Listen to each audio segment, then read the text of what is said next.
Esta conferencia comenzará a grabarse. ¿Qué tal, chicos? Muy buenas noches a todos. Vamos a continuar. El día de hoy vamos a tener una sesión breve. Ah, Particularmente vamos a hablar un poquito acerca de el último punto de lo que estuvimos platicando la sesión pasada, que son las calificaciones crediticias. ¿Ok? Entonces, cada vez que existe un instrumento que se va a utilizar en los mercados de valores, que de alguna forma están utilizando las empresas para hacerse de recursos, van a intervenir estas entidades que son las calificadoras de valores. Lo que hace una calificadora de valores es analizar la capacidad crediticia que pueden llegar a tener las diferentes empresas. Y entonces, dependiendo de qué clase de capacidad crediticia puede tener una persona o una entidad, se le va a determinar una tasa de interés en particular. Entonces, por ejemplo, aquí tengo dos referentes que son una empresa que se llama Standard Poor's. Standard Poor's se dedica a muchas cuestiones de mercados financieros, una de las cuales en particular es a la emisión de calificaciones, pero también por ahí podrían tener el referente de la determinación del desempeño que tiene un mercado financiero, cuando hablamos, por ejemplo, del índice bursátil Standard Poor's. Entonces, por ejemplo, lo que va a hacer esta empresa es analizar los estados financieros de las empresas que emiten alguna clase de valor. ¿Sí? Empresas que pueden emitir bonos, que pueden emitir acciones y les va a otorgar una calificación dependiendo de la situación en la que se encuentran. Entonces, por ejemplo, esta calificación es dada en mayor medida a partir de letras. Entonces, la escala de Standard Poor's se maneja como una clasificación que va, digámoslo de cierta manera, perdiendo letras. Empieza con AAA, que son el más alto grado de calificación, es decir, estamos hablando de títulos que son muy, muy, muy confiables, y luego poco a poco van a ir perdiendo esas características, ¿no? Por ejemplo, la AAA se vuelve AA o incluso si ya no es tan buen grado de inversión, se puede volver una calificación A o triple B. Fíjate luego cómo pierde una B, se vuelve doble o se vuelve una B. ¿Sí? Ya cuando tiene calificación doble B o B, es un grado de inversión bajo. Y cuando hablamos de inversión triple C, doble C, C o hasta D, ya es un bajo grado de inversión. ¿Sí? ¿Qué significa esta clasificación de grado de inversión?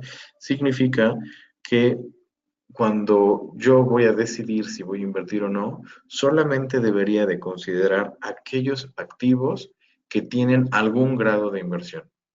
¿Ok? Existen también calificaciones por debajo de la D, es decir, E, F. Y entonces estos activos, mayormente lo que va a existir es que ya no son grado de inversión y lo que significa es que no debería yo de estar invirtiendo en ellos. Ahora bien, alternativamente existen otras calificadoras que tendrán otros parámetros de calificación. Por ejemplo, está esta otra que es Moody's, en donde su calificación más alta es AA, y luego A sencilla, y luego B AA, B A y B sencilla, C AA, C A y C sencilla. ¿Sí? Nota cómo es A con dos extras, con una extra y sola. B con dos A extras, con una A extra y sola. C con dos A extras, C con una A extra y C sola. ¿Ok? Entonces, en teoría, estas calificaciones son equivalentes, aunque muy probablemente alguna empresa pudiera llegar a tener una calificación de acuerdo a Moody's, que pueda ser, por ejemplo, doble A, y de acuerdo a Standard Poor's, que sea A sencilla. ¿Sí? De hecho, la que tiene mayor prestigio dentro de las calificadoras, quizá por su antigüedad y que por el volumen de mercado que tiene, es Standard Poor's. Es como la más recomendada. De hecho, si tú te fijas, incluso las universidades públicas aquí en Portland tienen una calificación en muchas ocasiones de acuerdo a esta calificadora, ¿no? Entonces, lo que va a pasar aquí es que vamos a pensar qué es lo que significan estas diferentes calificaciones. Cuando yo hablo de una calificación AAA, estoy hablando de deuda que tiene la mejor calificación crediticia. Es decir, una empresa o la empresa con la que me encuentro tiene una muy buena capacidad para hacer frente a sus obligaciones y pagar tanto el capital que se está pidiendo prestado como los intereses que se hacen acreedores justamente por tener la deuda. Entonces, para que una empresa tenga esta clase de calificación, quiere decir que se encuentra en una situación muy, muy, muy conveniente y muy probable de poder hacer pago de todas sus obligaciones. Ajá. Entonces, por ejemplo, yo tengo una calificación triple A. Esto significa que es prácticamente un hecho que la empresa tiene la posibilidad de pagar tanto los intereses como la deuda. ¿Ok? Para encontrarse en esta situación, normalmente las empresas tendrían que estar generando mucho ingreso, uno, dos, tener nivel de deuda bajo y que este nivel de deuda en sí mismo represente un cobro de intereses bajo. ¿Sale? Entonces, cuando una empresa tiene una calificación triple A, normalmente se hace acreedora a la tasa de interés más baja que hay en el mercado, porque su riesgo es bajo. Subsecuentemente van a ir existiendo calificaciones que tienen una menor cantidad de calidad. Por ejemplo, una deuda que es calificada como AA tiene una muy buena capacidad para pagar sus intereses y capital, ¿sí? No es tan alta como la anterior, pero este grupo incluye también bonos de alto grado, ¿ok? Estamos hablando de las mejores calificaciones que puede tener una empresa, podrían ser entonces AAA y AA, lo cual significa que también estas van a tener una muy buena tasa de interés y que no van a tener que pagar tanto. Ahora, surgiendo a la tercera categoría, que es la categoría A, estamos hablando de deuda que ya tiene un nivel de calificación menor, es decir, su grado de inversión es más bajo, por lo tanto, tiene una calidad menos apreciable. Entonces, ¿qué es lo que va a pasar con estas? Bueno, ya no es la más alta ni es la mejor de las capacidades de pagar intereses y capital, pero aún así sigue siendo buena, aunque puede tener algunos efectos que ya sean predecibles y que puedan anticipar cambios en las circunstancias y condiciones económicas de la deuda de estas empresas. Es decir, no es tan mal todavía, sin embargo, se puede empezar a prever alguna situación que las ponga en complicaciones. Por ejemplo, que sus ingresos no sean tan excedentes al momento de determinar cuánto es más el ingreso respecto a la cantidad que se está solicitando prestada y que se paga de intereses. Es decir, si yo analizara, por ejemplo, un estado de resultados y viera la proporción entre la utilidad antes de intereses y impuestos y la cantidad de impuestos que yo tengo que pagar, pues muy probablemente esa proporción no es muy grande. Sin embargo, es suficiente, entonces se puede pagar los intereses, claro que sí, se pueden generar utilidades también, simplemente nos estamos acercando al punto en donde las utilidades que genera una empresa no necesariamente son de una magnitud suficiente para tener una muy buena certeza de que se van a cubrir todos los intereses. Ahora bien, pasando al nivel bajo del nivel medio, tenemos la calificación triple B. La calificación triple B se considera que tiene una capacidad adecuada para pagar intereses y capital, ¿sale? No es una calificación demasiado negativa, sin embargo, lo que ocurre es que apenas es suficiente.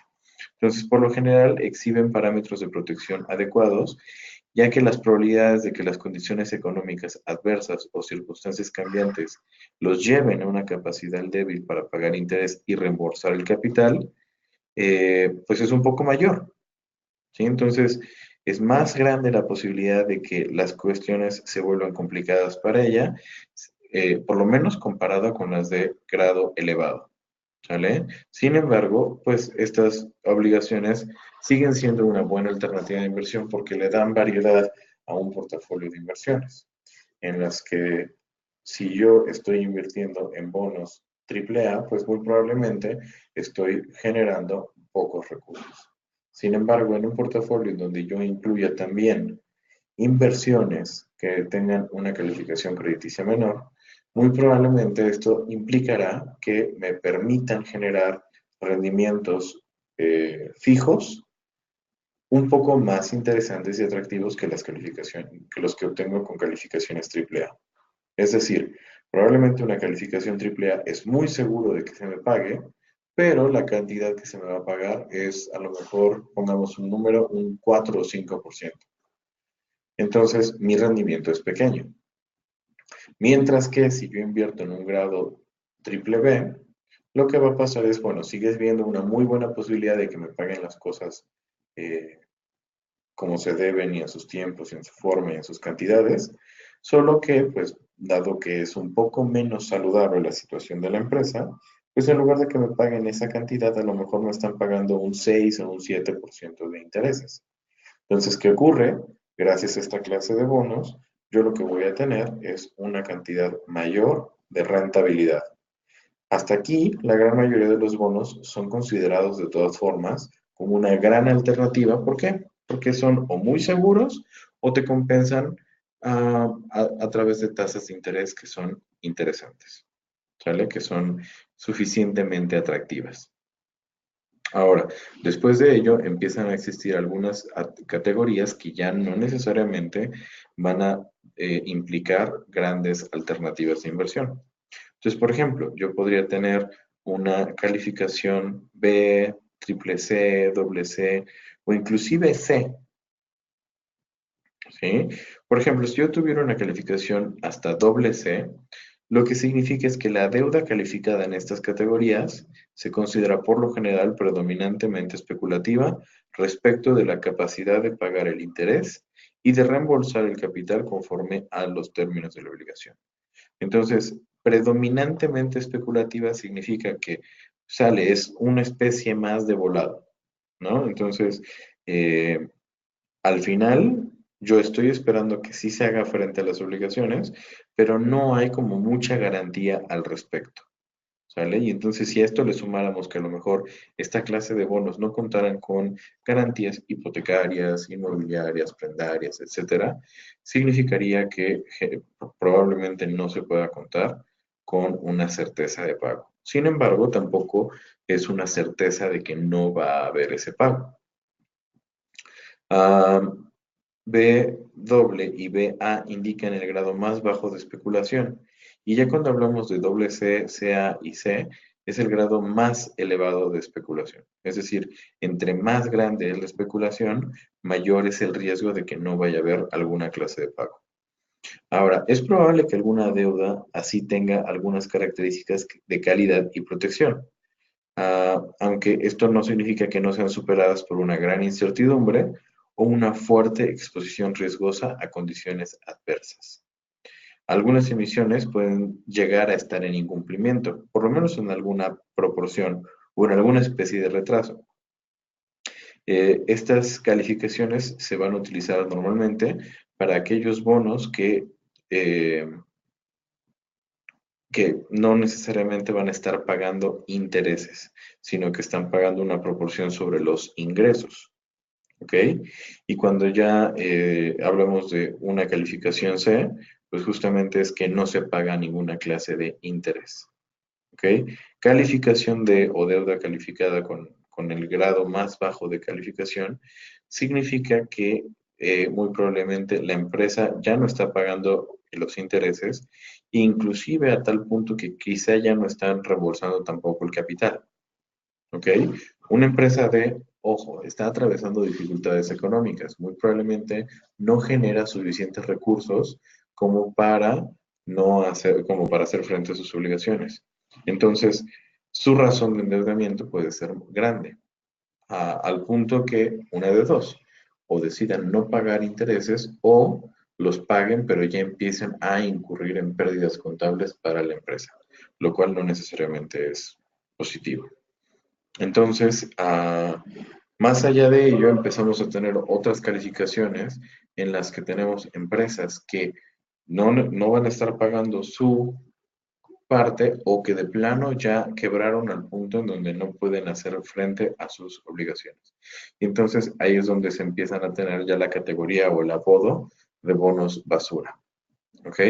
Ojo, entre más baja es la calificación de un bono, más alto tiene que ser la tasa de interés que se pague para compensar el riesgo de que una inversión no sea liquidada. Esta conferencia comenzará a Ahora, grabarse. tomando en cuenta justamente esta escala de calificaciones, si nos volteamos a ver, por ejemplo, al bono que te describí anteriormente,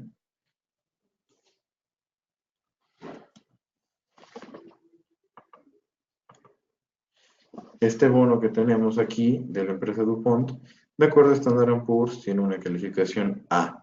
¿Sí? Entonces, la calificación A lo que significa es que es una deuda que tiene una gran capacidad para pagar tanto intereses como capital, aunque puede llegar a tener alguna susceptibilidad debido a los efectos adversos que puedan suscitarse y que cambien las circunstancias y las condiciones económicas, ajá, que en una categoría como AA o AAA no tendría. ¿Sale? Entonces, esta calificación que tuvimos la sesión pasada es una calificación de grado medio, lo cual nos dice que, bueno, puedes confiar en él y que hay una buena probabilidad de que se te pague sin ninguna clase de retraso, de duda ni demás. ¿Sale? En ocasiones, tanto Moody's como Standard Poor's utilizan algunas marcas como para que se modifiquen las calificaciones. Normalmente, por ejemplo, Standard Poor's le llega a poner signos de más o de menos, ¿sale?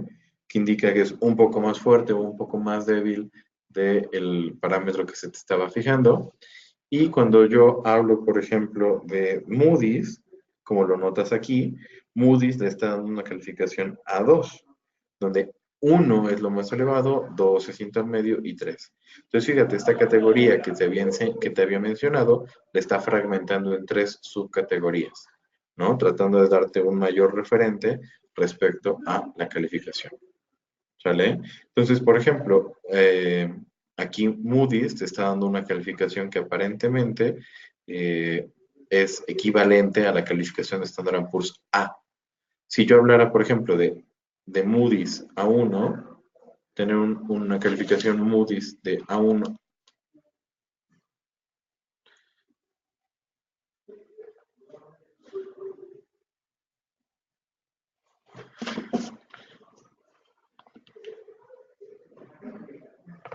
Esta conferencia Tener una comenzará a calificación en grabarse. Moody's de A1 es equivalente a una A más de Standard Poor's, por ejemplo. O una calificación A2 es la A sencilla y A3 sería como si fuera A menos. ¿Sale? Entonces,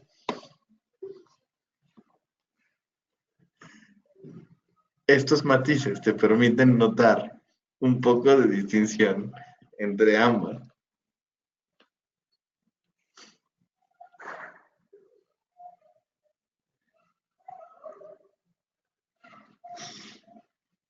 Ahora, las calificaciones se aplican para toda clase de instrumentos de deuda, para toda clase de bonos.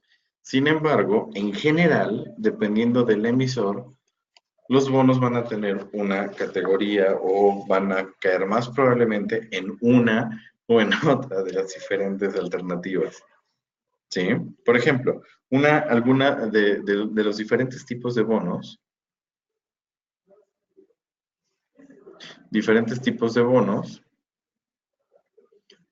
va a significar, por ejemplo, que distingamos algunas categorías. Una de ellas, y que es los bonos que en general son más preferidos, son los bonos gubernamentales. ¿Sí? Bonos que se emiten en diferentes niveles de gobierno. Puede ser en México, hablar del gobierno a nivel federal, a nivel estatal o inclusive a nivel municipal. Normalmente, lo que va a garantizar esta clase de bonos, estos bonos son considerados de muy alta calificación crediticia. De hecho, en un país en particular se dice que estos tienen normalmente las calificaciones más altas y en inversiones a estos se les consideran como las inversiones libres de riesgo. ¿Ok? Entonces, libre de riesgo no quiere decir que no haya absolutamente ninguna posibilidad de perder el dinero. O sea, también le existe. Sin embargo, es muy baja, prácticamente despreciable. Entonces, cuando hablamos de bonos gubernamentales, el dinero que se recolecta se utiliza pues para proveer servicios a la comunidad, se utiliza para desarrollar infraestructura, para pagar los servicios, los sueldos de los trabajadores del Estado, etcétera. ¿Ok? Le da liquidez al gobierno. Entonces, ¿qué es lo que pasa? Cuando tú hablas de esta clase de bonos, lo que te va a dar garantía de pago, pues es prácticamente el gobierno. Es decir, sabes que se te va a poder pagar porque lo que garantiza el pago tanto del préstamo que tú das como de los intereses, por lo general, es la recaudación de impuestos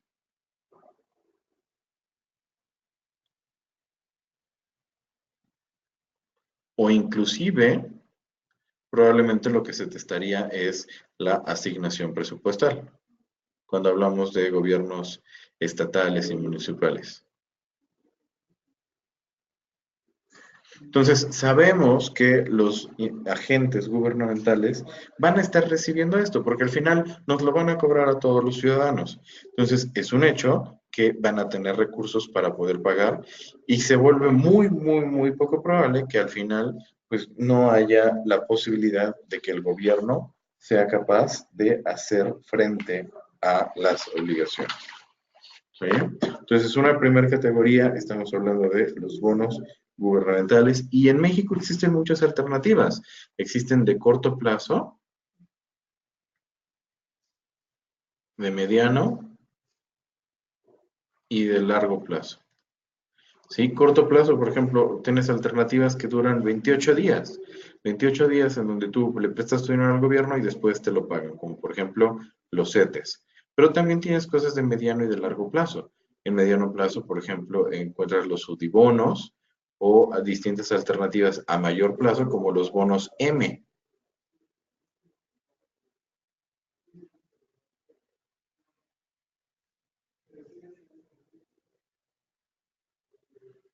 ¿Sí? Entonces, ¿qué pasa? A corto plazo, pues por lo general es menos de un año y encuentras una gran cantidad de alternativas. CETES tiene ediciones que son a 28 años, a 90, perdón, 28 días, a 91 días, a 182 y a 364 días. Los de mediano plazo van entre 1 y 3, 1 y 5 años de duración, y los de largo plazo, pues es un plazo mayor a eso, ¿no? Hay algunos bonos que inclusive se emiten por 30 años, cuando el destino de los recursos es, por ejemplo, para infraestructura. ¿Sale? Ahora, otra categoría de bonos que podríamos estar trabajando son los conocidos como bonos cupón cero. ¿Sí? Otra categoría, otro tipo de bonos que vamos a poder distinguir son los llamados bonos cupón cero. Entonces, ¿qué es lo que pasa cuando yo hablo de un bono cupón cero? Quiere decir que la tasa de cupón es de 0%. Es decir, no te va a pagar ningún cupón. Un bono cupón cero tiene una tasa de cero, lo que significa que los cupones no van a existir y que la única fuente de interés que se te va a pagar es la diferencia entre el valor de redención y el precio actual. ¿Sí? Estos bonos son específicamente bonos a descuento. No existen bonos cupón cero con premio. Y es que, ¿qué pasa? Pues como yo tengo 1, 2, 3 fechas en donde pudo haber pago de cupón hasta N y aquí llevo el valor de redención, ¿qué ocurre? Pues aquí te paga cero, aquí te paga cero, aquí te paga cero, aquí te paga cero. Entonces, cuando traes a valor presente, pues es una serie de ceros y el precio se vuelve exclusivamente el valor de redención entre 1 más I elevado a la N. Entonces, ¿qué ocurre? Inminentemente vamos a tener que el precio es menor que el valor de redención. Solamente estaría trabajando con eh, el valor descontado del valor de redención. Entonces, estos bonos cupón cero, de alguna manera, pueden existir tanto gubernamentales, como el caso de CETES que te he mencionado, como corporativos, en los que las empresas deciden que no van a pagar ninguna clase de adelantos o intereses hasta que el bono expire. ¿Ok? Ahora, otra distinción que puede existir son bonos tasa flotante. ¿Sí? Un bono de tasa flotante es un bono que cada emisión, que cada vez que se emite o que cada vez que se corresponde una fecha de pago de cupón, lo que va a estar haciendo es pagar una tasa diferente. ¿Ok? Entonces puede ser que un año o que un semestre o que algún periodo te pague una tasa del 10%, al siguiente te la paga de 9, al siguiente de 11, al siguiente de 5, al siguiente de 7, y así cada fecha de pago se va ajustando. ¿Ok? Entonces los bonos de tasa flotante normalmente lo que buscan es que la tasa de interés de tu bono se ajuste lo más posible a las condiciones del mercado.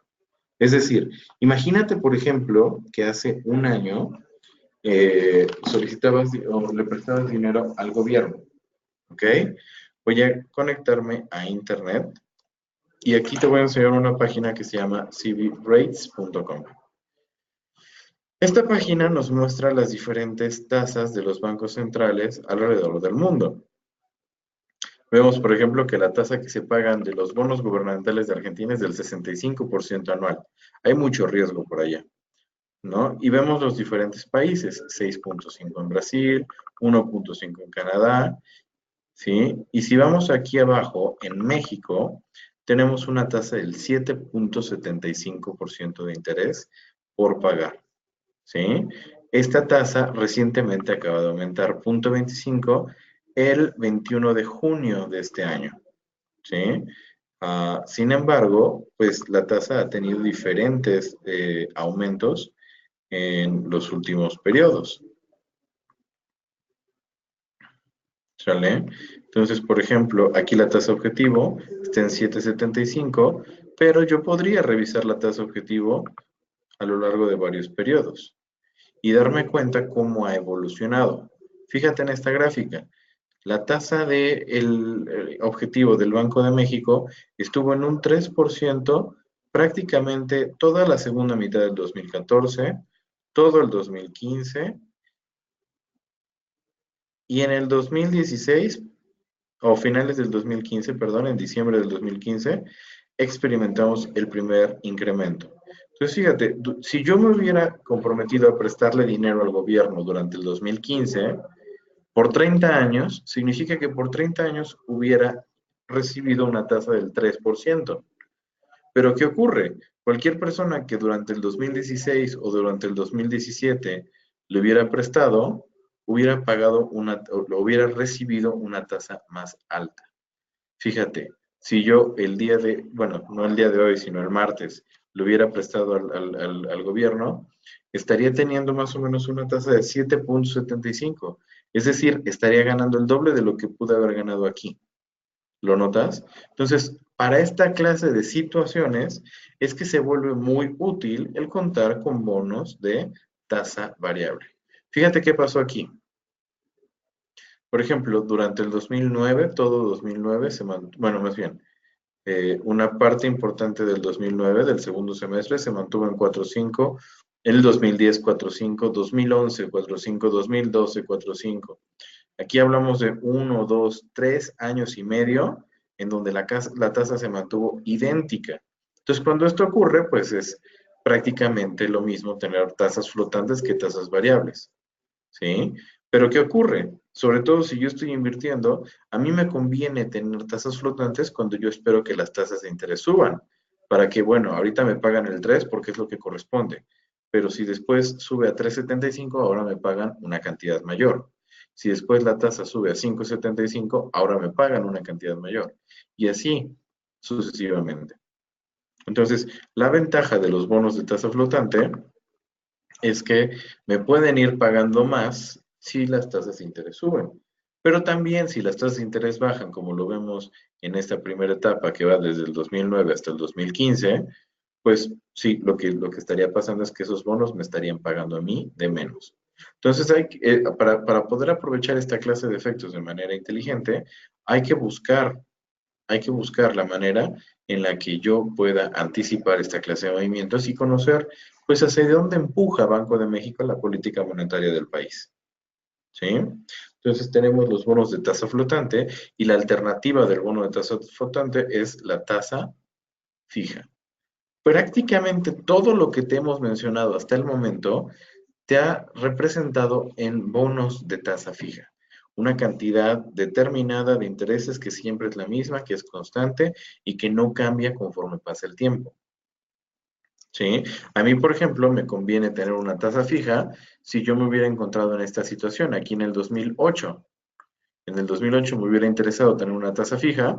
¿Por qué? Porque así cuando las tasas empezaron a bajar, yo tengo una tasa más alta que la que me paga el mercado. Y me hubiera convenido inclusive hacia la fecha. O sea, 10 años después me hubiera seguido conveniendo tener inversiones a tasa fija. Pero, por ejemplo, no me hubiera convenido tener inversiones a tasa fija en el 2015, porque ahorita ya subió la tasa y entonces yo tendría este poco rendimiento, a pesar de que ahora podría obtener un rendimiento mayor. ¿Queda más o menos clara esta idea?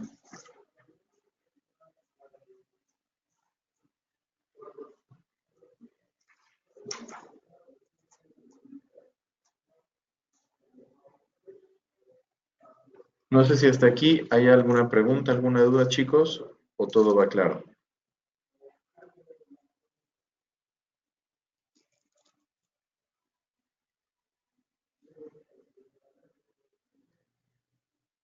Ok, parece que no hay dudas. Entonces vamos a terminar aquí nuestra sesión del día de hoy. Te agradezco mucho que hayas estado al pendiente y te pido que durante el fin de semana voltees a ver el Udemy, que ya va a estar completamente actualizada con los contenidos que hacen falta. ¿Sale? Te agradezco mucho tu atención, espero que tengas un excelente fin de semana y nos vemos.